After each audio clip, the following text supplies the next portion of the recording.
Master बकरियों में Kusanabis. छोड़ दो, बकरी बन जाएगा।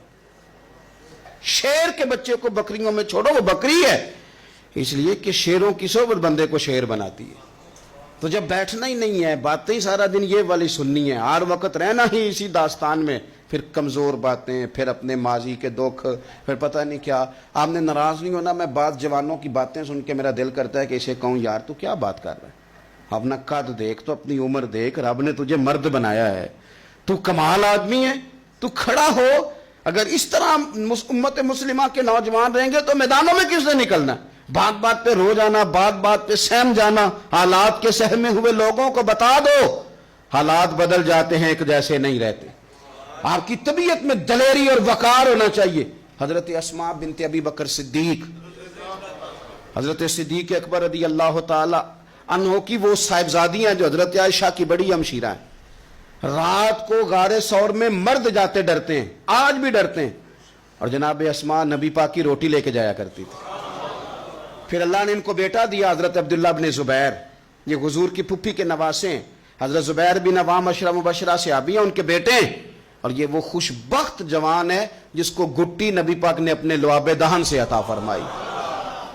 यजीदी फौजों के खिलाफ इमाम हुसैन के बाद जो आदमी बाकायदा मुरत्तब फौज के साथ मैदान में आए वो हजरत अब्दुल्ला इब्ने जुबैर हैं। मुरत्तब करके अपना लश्कर लेके निकले। हजरत अस्मा बूढ़ी हो गई थी, 90 साल उम्र थी, नजर नहीं आता था। हजरत अब्दुल्ला इब्ने जुबैर जब लड़े यजीदी फौजों के खिलाफ तो कुछ साथी शहीद हो गए, कुछ के कदम पीछे हट गए।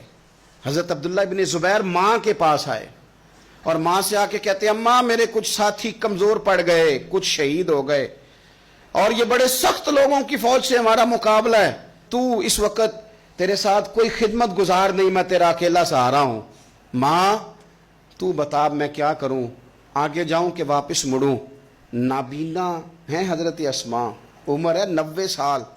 बेटे की पुश्त पे हाथ रख के कहती हैं, पुत्र पहले ये बता कि तू हक पे है कि नहीं, तू हक पे है कि नहीं?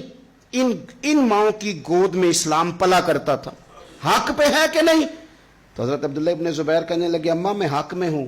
तो हजरत अस्मा कहने लगी, पुत्र फिर मैदान में जा और मेरा पुत्र एक मेरे साथ वादा कर, कोई भी तीर पुश्त पे ना खाना, सारे सीने पे खा के आना। हजरत अब्दुल्ला इब्ने जुबैर अर्ज करने लगे, अम्मा ये बड़े जालिम किस्म के दुश्मन है, ये आंखें निकाल देते हैं, होंठ काट देते हैं, जिस्म के टुकड़े टुकड़े करते, तू सह लेगी? क्या जवाब है, क्या ताकत है, क्या हिम्मत है। हजरत अस्मा फरमाने लगी, पुत्र बकरे को ना सिर्फ ज़िबा होते वक्त तकलीफ होती है, खाल उतरते वक्त कोई तकलीफ नहीं होती। जा मेरा बेटा मैदान में। हजरत अब्दुल्ला इब्ने जुबैर शहीद कर दिए गए। उनकी लाश मुबारक मक्का मुकरमा के चौक में जन्नतुल माल्ला के पास लटका दी गई। हज्जाज बिन यूसुफ ने हजरत अस्मा को बुलाया और बुला के कहने लगा, तुझे पता है तेरा बेटा लटका हुआ है? फरमाने लगी, हाँ मुझे पता है, ये बचपन से ही शाह सवार है, ये घोड़ों पे रहना ही पसंद करता था। और फिर क्या जुमला कहा। हज्जाज के लोग कहते हैं ये फौजों में और तलवारों की झनकार में कभी नहीं कांपा था, पर हजरत अस्मा जो नाबीना हैं उनके जुमलों ने नर्जा तारी कर दिया। फरमाने लगी, हज्जाज मेरा पुत्र लटक गया है, कहीं तेरे आगे झुका तो नहीं ना? लटक ही गया है, झुका तो नहीं मेरा पुत्र? 14 दिन तक लटके रहे, लाश मुबारक लटकी रही, लेकिन हुजूर का लुआबे दहन था ना। लोग कहते हैं करीब से गुजरते थे तो दूर दूर तक खुशबुएं फैली हुई, दूर दूर तक।